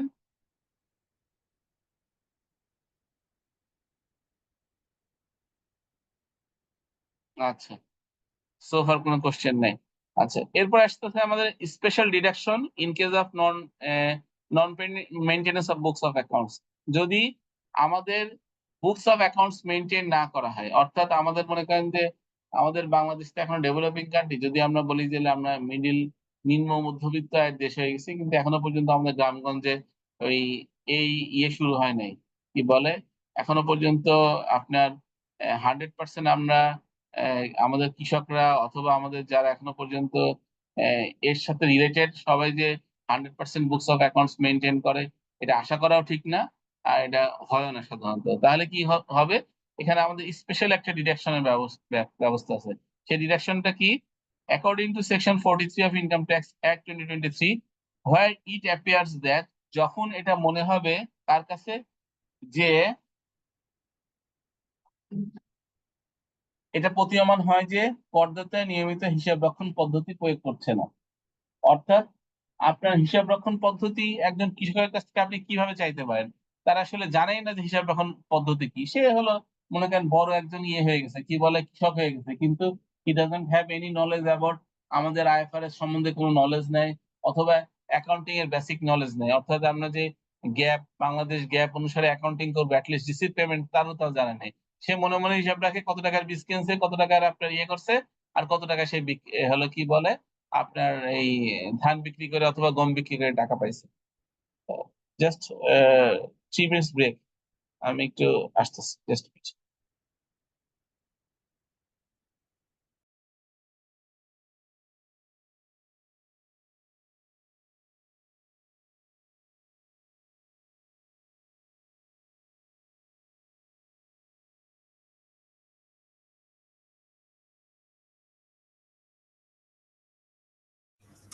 কয় মিনিটের ব্রেক দিল স্যার?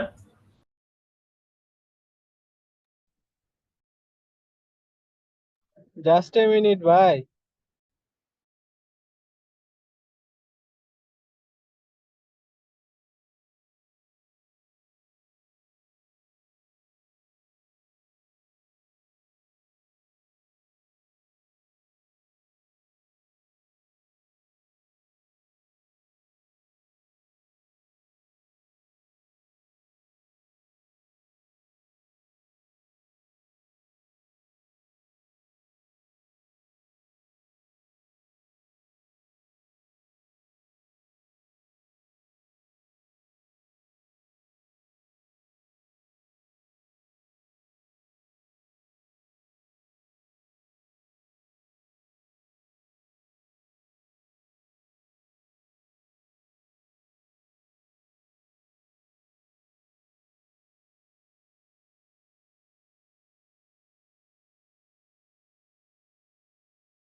Resume classes. আচ্ছা, যেটা বলছিলাম যে কখন স্পেশাল ডিডাকশনটা আপনার হলো আপনার ইউজ করা হবে, যখন এটা প্রতীয়মান হবে যে করদাতা নিয়মিত হিসাব রক্ষণ পদ্ধতি প্রয়োগ করছেন না, নাম্বার 1। নাম্বার 2 হলো করদাতা এরূপ কোনো পদ্ধতি প্রয়োগ করছে যাহার ভিত্তিতে করদাতার আয় ব্যয় সিদ্ধান্তে উপনীত হওয়া সম্ভব নয় বলে উপকর কমিশনার মন্তব্য প্রতীয়মান হয়েছে। নাম্বার 3 হলো করদাতা হিসাব বা লেনদেনের রেকর্ড সমূহ সংরক্ষণ করতে ব্যর্থ হচ্ছেন, বা করদাতা যে হিসাব বা লেনদেনের রেকর্ড সমূহ সংরক্ষণ করছেন তাহা যাচাইযোগ্য নহে। এই অবস্থায় অর্থাৎ এই চারটা condition, the SSC does not apply accounting system regularly, the SSC is applying such a method on the basis of which appears to the DCT that it is not possible to arrive a conclusion as to the income of the SSC. Number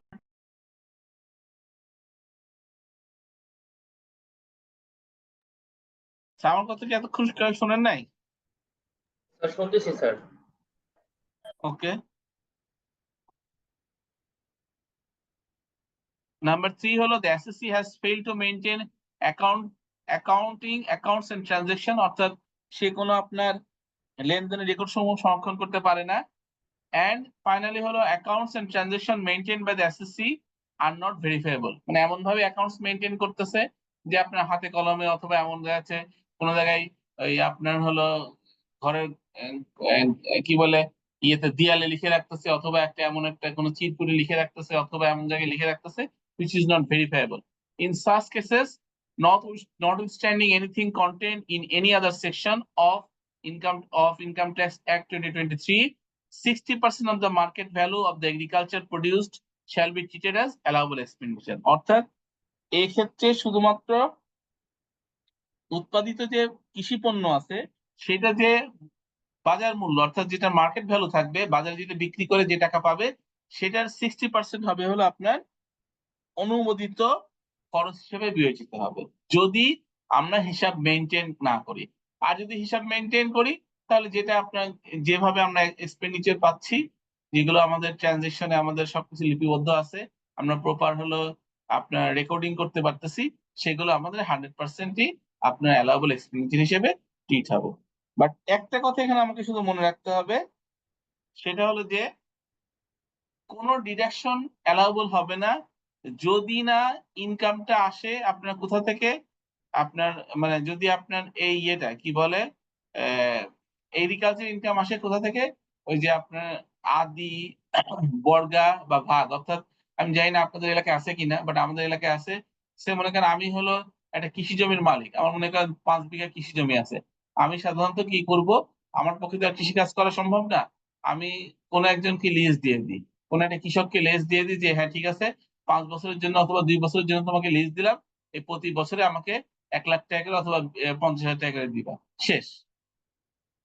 এটাকে বলা হয় আপনার আদি বা বর্গা বা আপনার ভাগ, এই সিস্টেম। স্যার এটা কি তাহলে অথবা এগ্রিকালচার ইনকাম হিসেবে কাউন্ট করা যাবে? এগ্রিকালচার ইনকাম হিসেবে বিবেচিত হবে, কিন্তু এক্ষেত্রে কোনো ডিডাকশন অ্যাপ্লিকেবল না, মানে কস্ট অফ প্রোডাকশন অ্যাপ্লিকেবল না। কেন কস্ট অফ প্রোডাকশন অ্যাপ্লিকেবল হবে? কারণ আমি তো আর কৃষি কাজ করি নাই, আমি তো আর হলো আপনার বীজ রোপণ করি নাই, সেচ যন্ত্র দিই নাই, আমার ট্রাক্টর মেশিন নাই, আমার এনিমেলও নাই, আমি শুধু কি পাচ্ছি, আমি শুধুমাত্র লিজ দিয়ে একটা টাকা পাচ্ছি। তাহলে সেই ক্ষেত্রে আমাদের কস্ট অফ প্রোডাকশন বলে কোনো কিছু থাকবে না, অন্যান্য খরচগুলো হবে। যেমন আমাদের যদি আমি হলো ল্যান্ড ডেভেলপমেন্ট ট্যাক্স দিই, অথবা আমি যদি কোনো এটা যদি আমার কোনো কারোর কাছ থেকে ভাড়া নিয়ে থাকি, অথবা আমার কোনো কিছু আপনার ইয়ে থাকে কি বলে, আমার যদি কোনো প্রোটেকশন কোনো কিছু থাকে এরকম, সেই সব ক্ষেত্রে আমি হলে অ্যালাউবল পাবো। বাট এটা ছাড়া আমি কস্ট অফ প্রোডাকশন হিসাবে আমি কোনো কিছু আমি অ্যালাউবল পাবো না, যেহেতু আমার এটার জন্য কোনো আমার কোনো খরচ নাই। ঠিক আছে?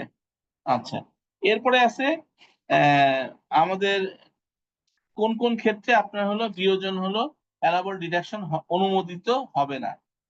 Section 44 states that if withholding tax is not applied where applicable on any expenditure, such expenditure shall not be treated as allowable expenditure.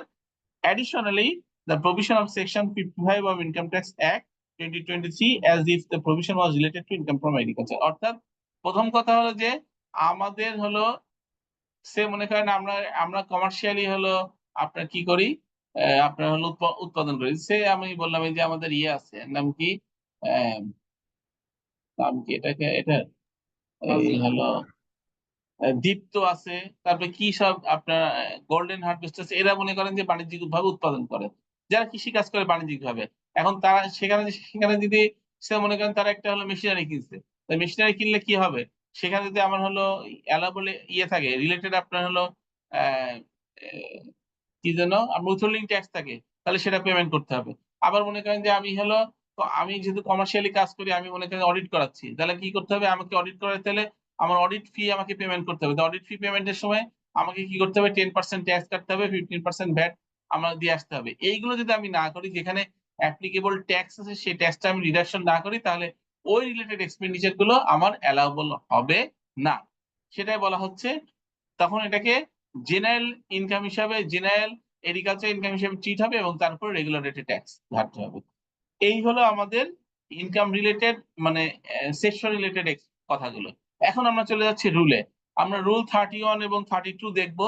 আমরা এর আগে আপনাদেরকে যখন প্রথম এগ্রিকালচার ইনকামের মধ্যে কি কি ইনক্লুড করা হয় আমি বলছিলাম যে সেখানে আপনার টি এবং রাবারের ক্ষেত্রে 40% আসে হলো সেলস অফ রাবার এবং টির, আপনার 40% হবে হলো বিজনেস ইনকাম, আর হলো 60% হবে এগ্রিকালচার ইনকাম। তাহলে এর ইনকাম গুলো কিভাবে কম্পিটিশন হবে সেটা এখন নিয়ে আলোচনা করা হচ্ছে।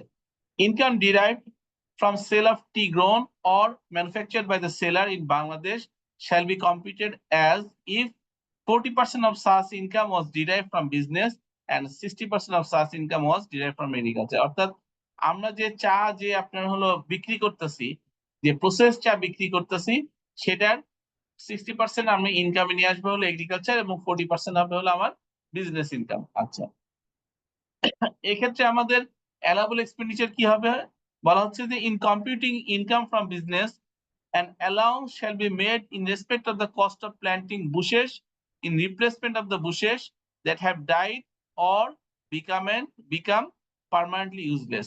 অর্থাৎ আমি, আপনার সাধারণত জানেন যে একটা চা গাছ আসলে সাধারণত মিনিমাম 10 বছর 12 বছর ধরে চলে। সে যখন একটা আমি চা গাছ অথবা অনেক ক্ষেত্রে 15 বছর পর্যন্ত একটা চা গাছ আপনার থাকে। অর্থাৎ সেটাকে আপনার যতক্ষণ না এটা হলো প্রোডাকশন, কারণ চা পাতা আমি তুলে আবার নতুন করে প্রতি বছর বছর চা পাতা হয়, অথবা প্রতি সিজনে আবার মানে আমরা প্রসেস করলে আবার হলো একই গাছ থেকে চা আপনার কি বলে পাতা উৎপন্ন হয়। কিন্তু যেটা হয় কি হলো, যদি কোনো কিছু এমন চা বাগান দেখা যায় অথবা গাছগুলো দেখা যায় যে হলো আপনার নষ্ট হয়ে গেছে, আর সে মনে করেন যে আমি হলো আমি হয়তো বা 10 বিঘা আপনার হলো চা বাগানে আমি চা লাগাইছি, মানে আমি চা গাছ রোপণ করছি। এখন মনে করেন 5 বছর পরে আমি দেখলাম যে আমার একটা অংশ, 1 বিঘার একটা অংশ আমার সেই গাছগুলো নষ্ট হয়ে যাচ্ছে, বাট এটাকে আর হলো রিপেয়ার করা সম্ভব না, এটা পার্মানেন্টলি হলো আপনার ডিসেবল হয়ে যাচ্ছে অথবা ইউজলেস হয়ে যাচ্ছে। তখন আমি কি করব, ওই যে 5 বিঘা অথবা 5 বিঘার উপর যে গাছগুলো আছে সেগুলো আমি কি করব, আবার নতুন করে গাছ লাগাবো। অর্থাৎ ওইগুলো গাছগুলো ফেলাই দিয়ে নতুন করে গাছ লাগাবো। তাহলে কি হবে, ওই যে এক্সপেন্ডিচার গুলো, তাহলে ওই এক্সপেন্ডিচারটা আমার হলো ইনকাম ফ্রম বিজনেসের আন্ডারে অ্যালাউবল এক্সপেন্ডিচার হিসেবে ট্রিট করা হবে। আপনার কি ক্লিয়ার হয়েছেন? মানে যদি রিপ্লেসমেন্ট হয়, বাট আবার যদি আপনার নতুন করে কাল্টিভেশন হয়, সে মনে করেন যে আমি এখন হলো আমি ইয়েতে যাচ্ছি, আমি ঠাকুরগাঁও যাচ্ছি, আমি ঠাকুরগাঁও গিয়ে আমি হলো 20 বিঘা জায়গা কিনছি, 20 বিঘা জায়গার উপরে আমি এখন চা বাগান করব। তাহলে এই যে আমি যে প্রথম চা গাছ লাগাচ্ছি, এই রিলেটেড যে সমস্ত গুলো এক্সপেন্ডিচার, সেটা আপনি চার্জ করবো হলো ইনকাম ফ্রম এগ্রিকালচারের আন্ডারে। বাট রিপ্লেসমেন্ট অফ হলো টি, আপনার কি বলে টি টি টি সেক্ষেত্রে হলো রিপ্লেসমেন্ট চার্জটা চার্জ করা হলো ইনকাম ফ্রম বিজনেসের আন্ডারে। Hopefully I am clear. G sir. আচ্ছা, এরপরে আছে হলো আমাদের এই যে এখানে বলা হচ্ছে in computing agriculture income an allowance shall be made in respect of the expenditure incurred in the income year in connection with development of new areas for bringing them under tea cultivation। অর্থাৎ যদি আমরা কোনো নতুন চা বাগান নতুন এরিয়াতে আপনার হলো কাল্টিভেশনে চা কাল্টিভেশনে নিয়ে আসি, সেটা আমাদের এগ্রিকালচার এক্সপেন্স হিসাবে, এগ্রিকালচার ইনকামের আন্ডারে এক্সপেন্স হিসাবে বিবেচিত হবে। এখন আমরা রাবার দেখি, রাবারের ক্ষেত্রে কি হবে, রাবার ক্ষেত্রে একই কথা, যে সেল অফ রাবারের উপরে আমার 40% হবে হলো আমার বিজনেস ইনকাম এবং 60% হবে হলো আমার agriculture income. In computing agriculture income, an allowance shall be made in respect of the expenditure incurred in the income year in connection with development of the new areas, bringing them under rubber cultivation. মনে করেন রাবারও কিন্তু আপনার এই যে হয় হলো বিভিন্ন hill ট্যাক্সে, অথবা আপনার পাহাড়ি অঞ্চলগুলোতে সাধারণত রাবার চাষ হয়, অথবা যেখানে উঁচু ল্যান্ড আছে। এখন আমি রাবার যদি আমি নতুন করে হলো আমি নতুন করে জায়গা কিনে আমি হলো রাবার কাল্টিভেশনে গেলাম, নতুন করে গাছ লাগালাম, এখান থেকে উৎপন্ন হতে হতে আরো 4-5 বছর লাগে। তাহলে কি হবে? তাহলে আমাদের ওই যে প্রথম যে আমি রাবার গাছটা লাগাচ্ছি, এই এক্সপেন্ডিচারটা হবে হলো আমাদের খরচ হবে কার আন্ডারে? ইনকাম ফ্রম এগ্রিকালচার আন্ডারে। বাট আমি যদি গাছগুলো আবার মেরে ফেলে দিই অথবা গাছগুলো নষ্ট হয়ে গেল, আমি রিপ্লেসমেন্ট করলাম নতুন গাছ দিয়ে, সেটা হবে হলো আমার কিসে? ইনকাম ফ্রম বিজনেসের আন্ডারে খরচ হবে, লাইক টির মতোই। এই রাবার এবং হলো চা নিয়ে আর কারো কোনো কোশ্চেন রুল 31 এবং রুল 32 নিয়ে?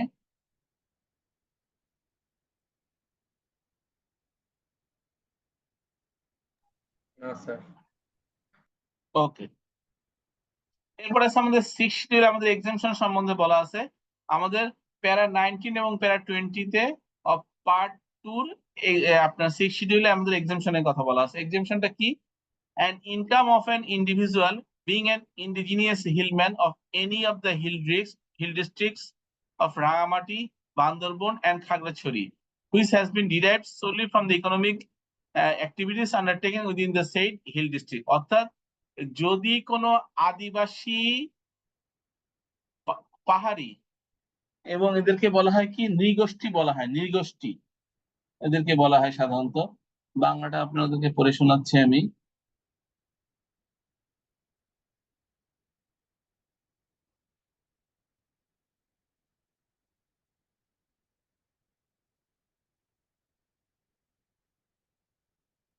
হ্যাঁ, বলছে যে রাঙামাটি, বান্দরবন ও খাগড়াছড়ি পার্বত্য জেলার ক্ষুদ্র নৃগোষ্ঠীর কোন স্বাভাবিক ব্যক্তির আয়, নৃগোষ্ঠী মানে যে ইন্ডিজিনিয়াস হিলম্যান মানে আদিবাসী পাহাড়ি যাদেরকে বলা হয়, স্বাভাবিক ব্যক্তির আয় আপনার কি হবে? হবে না, কি বলে, স্বাভাবিক ব্যক্তির আয়ের উপরে কোনো ট্যাক্স প্রযোজ্য হবে না, কেবলমাত্র যদি সে উক্ত পার্বত্য জেলায় পরিচালিত অর্থনৈতিক কর্মকাণ্ড হইতে উদ্বুদ্ধ হয়। অর্থাৎ সোজা কথা যে আপনার যদি কোনো একজন আদিবাসী পাহাড়ি এই সমস্ত এলাকাতে, কি বলে, এই সমস্ত পাহাড়ি এলাকাতে যদি তারা কৃষিকাজ করে, কোনো অর্থনৈতিক আপনার কর্মকাণ্ড পরিচালিত করে, এবং সেখান থেকে যদি তার কোনো আপনার ইনকাম থাকে, কৃষিকাজের কোনো ইনকাম, সেই ইনকামটা আপনার 100% ট্যাক্স ফ্রি, অর্থাৎ তার উপরে কোনো ট্যাক্স দিবে না। কিন্তু মনে করেন আপনি অথবা আমি ঢাকায় বসবাস করি, আমি গিয়ে রাঙামাটি অথবা বান্দরবন অথবা খাগড়াছড়িতে গিয়ে আমরা হলো 100 বিঘা অথবা 50 বিঘা 60 বিঘা আমরা হলো জায়গা লিজ নিলাম, লিজ নিয়ে আমরা কি করলাম? কাল্টিভেশন করলাম। তাহলে সেক্ষেত্রে কিন্তু আর এক্সেমশন নাই। অর্থাৎ এটা কাদের জন্য এক্সেমশন? আদিবাসী পাহাড়িদের ক্ষেত্রে এক্সেমশন, যারা সেখানে তাদের নিজস্ব অর্থনৈতিক কর্মকাণ্ডের জন্য আপনার যে কৃষিকাজ করে সেটা জীবন নির্বাহ করে, সেখান থেকে যদি কোনো কিছু ইনকাম হয়, সেই ইনকামটা, সেই এগ্রিকালচার ইনকামটা আমাদের কি হবে? ট্যাক্স ফ্রি হবে, অর্থাৎ এক্সেমটেড। আচ্ছা, আরেকটা আছে, কোন স্বাভাবিক ব্যক্তির যার শুধুমাত্র কৃষি খাতে আয় আছে, তাহলে সেক্ষেত্রে তার কৃষি খাতে আয়ের উপরে 2 লাখ টাকা পর্যন্ত আপনার এক্সেমশন হয়। যদি সে কি হয়? Is a farmer by profession, সে যদি পেশায় একজন কৃষক হয়, অথবা এর সংশ্লিষ্ট আয় বর্ষে তার অন্য কোনো আয় না থাকে। কি আয়? তার হলো মানে ছাড়া, জমি চাষাবাদ হতে উদ্বুদ্ধ আয় ছাড়া অন্য কোনো আয় থাকবে না, এবং তার হলো আপনার যদি কোনো ব্যাংক অ্যাকাউন্টও থাকে, ব্যাংক অ্যাকাউন্টে ইন্টারেস্ট ইনকাম 20,000 টাকার বেশি হবে না। তাহলে শুধুমাত্র তার কি হবে? সে অ্যাডিশনালি আরো 2 লাখ টাকা সে একজন বিগ এন ইন্ডিভিজুয়াল সে এক্সামশন ক্লেম করতে পারবে। বাট এটা কিন্তু আমার ক্ষেত্রে আবার হবে না। মনে করেন আমার কৃষিকাজে আয় আছে, কিন্তু আমার অ্যাডিশনাল 2 লাখ এক্সামশন হবে না, কেননা আমি পেশায় কিন্তু একজন কৃষক না। হ্যাঁ, আমার হয়তোবা আমি অন্য কোনো কাজ করি, তার সাথে আমি কৃষি কাজ করি, সেটা না। আমাকে পেশায় কৃষক হতে হবে, এবং আমার ইনকাম থাকতে হবে শুধুমাত্র জমি চাষাবাদ থেকে, এবং আমার ইন্টারেস্ট ইনকাম হবে, যদি আমার কোনো ব্যাংক অ্যাকাউন্ট থাকে সেখানে আমি ইন্টারেস্ট ইনকাম 20,000 টাকার বেশি করতে পারবো না। তাহলে শুধুমাত্র আমার অ্যাডিশনালি 2 লাখ টাকা আপনার কি হবে, আমি এক্সেমশন পাবো। সে মনে করেন ইয়েদের ক্ষেত্রে মেল ট্যাক্স পেয়ারের ক্ষেত্রে তখন হয়ে যাবে হলো 3,50,000 জায়গায় হলো 5,50,000, আর ফিমেল ট্যাক্স পেয়ারের ক্ষেত্রে হয়ে যাবে তখন হলো 6 লাখ টাকা ইনিশিয়াল এক্সেমশন। তারপরে হলো আপনি তারপরে ট্যাক্স দিতে পারবেন, বাট ইনিশিয়াল এক্সেমশনটা তখন বেড়ে যাবে। Condition, if she ফুলফিলস the condition, condition 1 হলো সে হলো কি হইতে হবে, তার হলো আপনার সে পেশায় কৃষক হইতে হবে এবং তার কৃষি ইনকাম ছাড়া অন্য কোনো ইনকাম থাকা যাবে না, এবং যদি অন্য কোনো ইনকাম থাকেও সেক্ষেত্রে তার আপনার মানে শুধুমাত্র সে ইন্টারেস্ট ইনকাম থাকতে পারে, এবং সেই ইন্টারেস্ট ইনকাম অনধিক 20,000 টাকার বেশি হতে পারবে না। অর্থাৎ যদি 20,000 টাকার বেশি হয় তাহলে আপনার অ্যাডিশনাল যদি আর 2 লাখ টাকা সে বিং অ্যান এগ্রিকালচার হিসেবে মানে এগ্রিকালচার মানে কৃষক হিসাবে যে এক্সামিনেশনটা পাইতো সেটা আর পাবে না। এই হলো আমাদের সেকশন 20 আপনার 19 এবং 20 তে 6 শিডিউল পার্ট 2 এর এক্সামিনেশন গুলো। কি কোশ্চেন করছিলেন কেউ? তাহলে এগ্রিকালচার হতে যে ইনকামটা, এটা কি 6 লাখ টাকা, এটার উপরে ট্যাক্স কাউন্ট করা হবে? হ্যাঁ, যদি সে তার ইনকাম ফ্রম এগ্রিকালচার থাকে এবং এই কন্ডিশনটা ফুলফিল করে। জি, আচ্ছা, আমি এখানে একটা এক্সাম্পল দেখাচ্ছি, আপনি এক্সাম্পলটা দেখেন, আপনাদের ক্লিয়ার হবে। মিসেস সাজেদা রহমান রিপোর্টস টাকা 12 lakh income from agriculture during the income year ended 30 June 2023. She has no income from other sources. In this case, say tax pay করবে কার উপরে? দেখেন, miss Rahman would pay taxes on টাকা 6 lakh only. কেন? প্রথম 6 লাখ টাকা সার exemption. তার তার general initial exemption হলো 4 লাখ টাকা being a female tax payer, এবং সে যেহেতু অন্য কোনো সোর্সের ইনকাম নাই আদার দেন এগ্রিকালচার, সে অ্যাডিশনালি আরো 2 লাখ টাকা এক্সাম্পশন পাচ্ছে, অর্থাৎ 6 লাখ টাকা। 6 লাখ টাকা এক্সাম্পশন, এবং সে পরবর্তী 6 লাখ টাকার উপরে সে কি করবে, আপনার ট্যাক্স দিবে। ক্লিয়ার? জি স্যার। আচ্ছা, এরপরে আছে আমাদের আরো কিছু আপনার হলো মানে ইনকাম ফ্রম এগ্রিকালচারে আপনার কিছু রেট আছে, কি বলে আপনার এই রিডিউস রেট আছে। Tax rate of income from fisheries, hatchery and poultry has been taxed at the following rate. So SR number 157 dated 1/6/2022 up to, যদি এই সমস্ত সোর্স থেকে ইনকাম থাকে, যেটা হলো ফিশারি, হ্যাচারি এবং poultry, which is under the head of income from agriculture, সেক্ষেত্রে আপনার প্রথম 10 লাখ টাকা পর্যন্ত নীল, পরের 10 লাখ টাকার উপরে 5%, তারপরের 10 লাখ টাকার উপরে 10%, এবং রিমেনিং অ্যামাউন্টের উপরে 15% সে হলো ট্যাক্স দিবে, যদি তার স্পেশাল শুধুমাত্র এই ইনকাম গুলো থাকে। সে মনে করেন সে একটা কোম্পানি আছে, তার ফিশারিজ কোম্পানি আছে অথবা হ্যাচারি কোম্পানি আছে, সেক্ষেত্রে সে এই এসআর বলে সে ট্যাক্স দিবে। এরপরে আছে হলো income from plated poultry feed production, seed production, marketing of locally produced seeds and livestock, farming, frog farming, horticulture, mulberry farming, sericulture, mushroom farming, and floriculture will be taxed at the following reduced rate as per SR number 199. সেটা কি কি? তাহলে এদের ক্ষেত্রে আপনার প্রথম 10 লাখ টাকা পর্যন্ত 3%, নেক্সট 20 লাখ টাকা হলো 10%, এবং দ্য রেস্ট অ্যামাউন্টের উপরে 15%, তাদের ক্ষেত্রেও রিডিউস ট্যাক্স রেট হলো অ্যাপ্লিকেবল। এরপরে একটা নোট আছে, খুব important note. Some basic operation like application of human skill and labor on the land are required to constitute agriculture. Thus, spontaneous growth of forest trees without the aid of any human agency is not regarded as income from agriculture. সে মনে করেন যে আপনার বাড়ির পাশে আছে, কি বলে, এই আপনার হঠাৎ করে একটা আম গাছ হয়েছে, আম গাছ অনেক বড় হয়ে গেছে, অথবা আপনার জমির ধারে একটা বড় আম গাছ হয়ে গেছে, এখন সেই আম গাছের কি বলে, আপনি গাছ বিক্রি করে অথবা আম বিক্রি করে ওই ইনকামটা আপনার এগ্রিকালচার ইনকাম বলতে পারবেন না, কারণ এটাকে আপনার হিউম্যান এজেন্সি দ্বারা আপনার কোনো কিছু কাজ থাকতে হবে। অর্থাৎ আপনার এখানে আপনি হয় কৃষি কাজ করেন, অথবা আপনি বাণিজ্যিক ভিত্তিতে করেন, অথবা এমন কোনো ভাবে করেন, তাহলে শুধুমাত্র আপনি ইনকাম ফ্রম এগ্রিকালচার হিসেবে ক্লেম করতে পারেন। যেমন আপনি ধান চাষ তো আপনার এমনি এমনি উৎপাদন হয় না, এটাকে করতে হয়, কালচার করতে হয়, অনেক কিছু করতে হয়। বাট স্পন্টেনিয়াস গ্রোথ, মনে করেন আপনার হলো হঠাৎ করে কি হয়ে গেছে, আপনার হলো আমের গাছ হয়ে গেছে, কাঁঠালের গাছ হয়ে গেছে, কোনো কিছু হয়ে গেছে, তখন এগুলো থেকে যদি আপনি ইনকাম হয় সেটা আপনি ইনকাম ফ্রম এগ্রিকালচার বলতে পারবেন না। আবার যদি আপনি মনে করেন যে আপনি হলো আপনার একটা ল্যান্ড আছে, সেই ল্যান্ডের উপর আপনি মেহগনি গাছ লাগাইছেন, এই 40টা অথবা 50টা মেহগনি গাছ লাগাইছে, সেগুলো বড় হয়েছে, সেখান থেকে আপনি ইনকাম করছেন, তাহলে কিন্তু সেই ইনকামটা আবার ইনকাম ফ্রম এগ্রিকালচার হবে। অর্থাৎ আপনি হিউম্যান এজেন্সি ইনভলভ থাকতে হবে, মানে স্পন্টানিয়াস যদি কোনো কিছু গ্রোথ হয় সেটাকে ইনকাম ফ্রম এগ্রিকালচার বলা যাবে না। আর কোনো কোশ্চেন? স্যার ইনকামের উপর আমার ট্যাক্স দিতে হবে না? সরি, একটু জোরে বলেন। তার সেক্ষেত্রে কি এই ইনকামের উপর ট্যাক্স দিতে হবে না? তো এগ্রিকালচার কোন ইনকাম ইনকামের হিসেবে উপরে? হচ্ছে এই যে যেটা অটোমেটিক্যালি গ্রোথ যেটা আর কি। হ্যাঁ হ্যাঁ, অটোমেটিক্যালি গ্রোথ, স্পন্টেনিয়াস গ্রোথ হলে তার উপরে সেটা ট্যাক্স না, সেটা আপনার ইনকাম ফ্রম এগ্রিকালচার হিসেবে ট্রিট হবে না, ট্যাক্স তো দিবেনই। ইনকাম হলে আপনার ট্যাক্স দিবেন। এখন মনে করেন একটা গাছ হয়েছে বড়, বিশাল গাছ হয়েছে, একটা বট গাছ, আপনি গাছটা বিক্রি করছেন, ইনকাম ফ্রম আদার সোর্স হিসেবে আপনি ট্যাক্স দিবেন বিক্রি করে। আচ্ছা, ঠিক আছে। ঠিক আছে। হ্যাঁ স্যার, ঠিক আছে। আচ্ছা, স্যার আমার একটা কোশ্চেন ছিল, বলেন। ইনকাম ট্যাক্স অ্যাক্ট 2023 বলতেছে যে 1984 সালে যে আমাদের অর্ডিন্যান্স এটাকে রহিত করা হয়েছে। তো আমরা তো আলটিমেটলি ওই যে 1984 সালের রুলস গুলা ফলো বুঝি নাই, করতেছি, বুঝি স্যার নাই, এটা বুঝি কি? নাই, কোশ্চেন ভালো করে বলেন, শুনি নাই। স্যার 1984 সালের অর্ডিন্যান্সটা কি এখনো বহাল আছে নাকি ওটাকে বাতিল করা না হয়েছে? না, বহন নাই, বহন নাই, বহন নাই।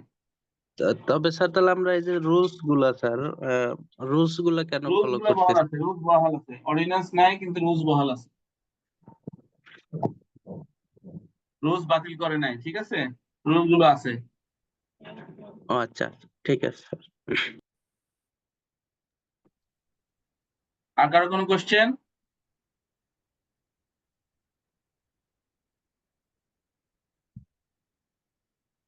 আচ্ছা, আমি এখন আপনাদেরকে কি বলে এগ্রিকালচার দুটো প্রবলেম আমি আজকে আপনাদেরকে দিয়ে দিব।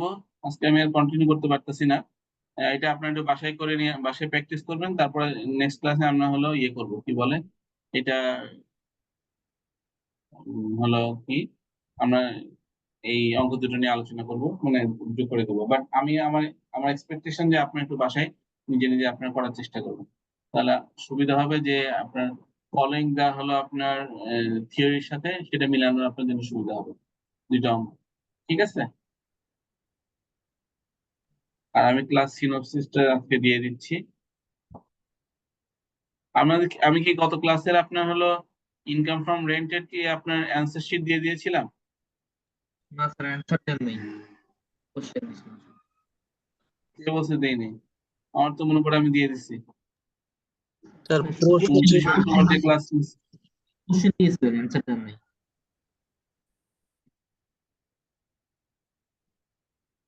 দিই নাই আমি।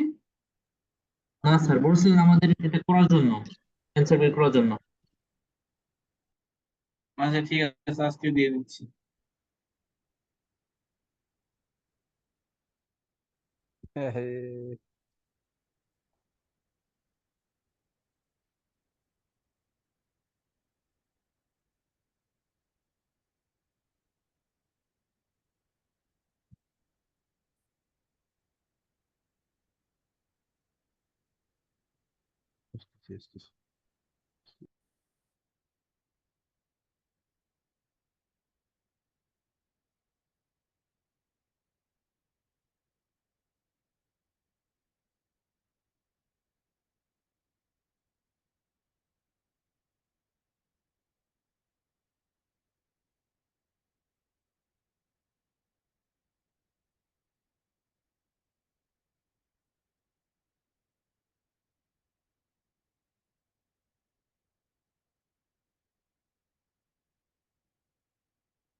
আপনাদের একটু পড়াশোনা করতে হবে, আপনাদের পড়াশোনা না করলে আপনারা কোশ্চেনও করেন না, আগানো না।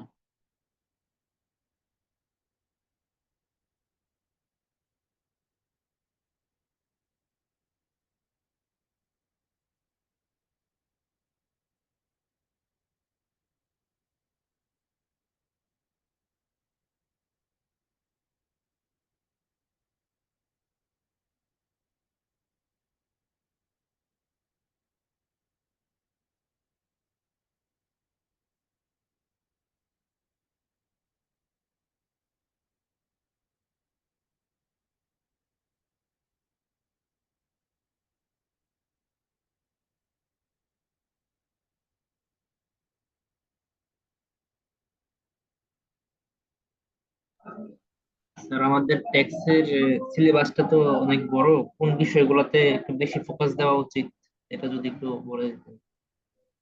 এটা আলোচনা করবো। আপনাদের ট্যাক্স পরীক্ষা কবে? স্যার পরীক্ষা 8 তারিখ থেকে শুরু, ডিসেম্বরের 8 তারিখ থেকে। 8 তারিখে? শুরু তো 8 তারিখে, বাট ট্যাক্স পরীক্ষা কবে? স্যার 12 তারিখে। 12 তারিখে।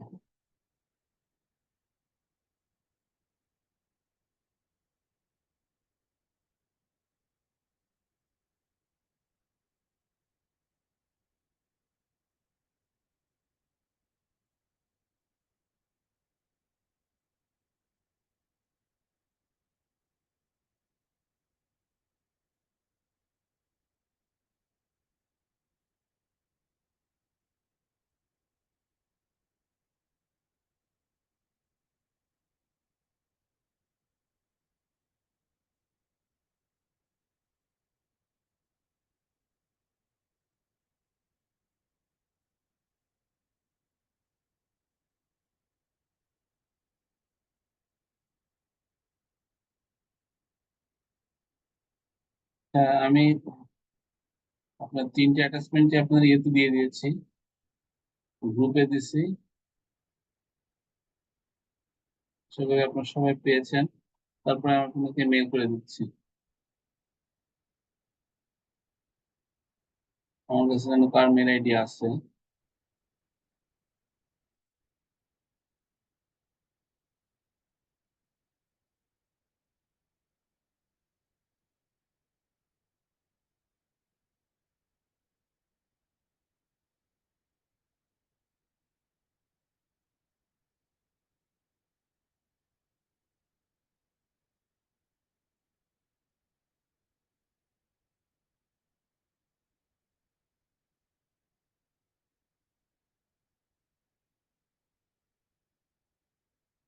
আশিকের মেল আইডি আছে আমার কাছে।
আশিক, আপনার কাছে মেলটা পাঠিয়ে দিচ্ছি, আপনি চেক করেন যে গেছে কিনা। আপনি কাইন্ডলি আপনাদের গ্রুপে একটু দিয়ে দিবেন। Okay sir.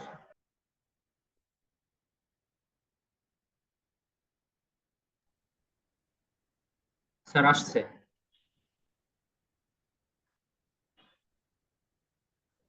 Okay.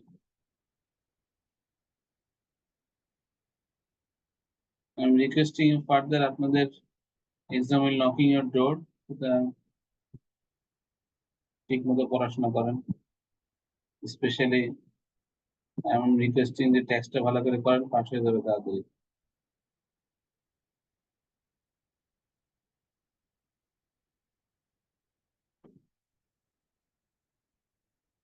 আপনাদের ভ্যাটের ক্লাস কি শেষ হয়ে গেছে?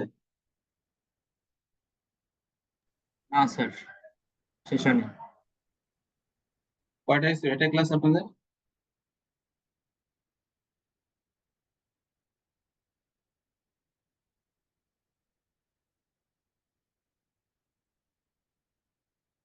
স্যার, 2টা ক্লাস হয়েছে আমরা ভ্যাটের।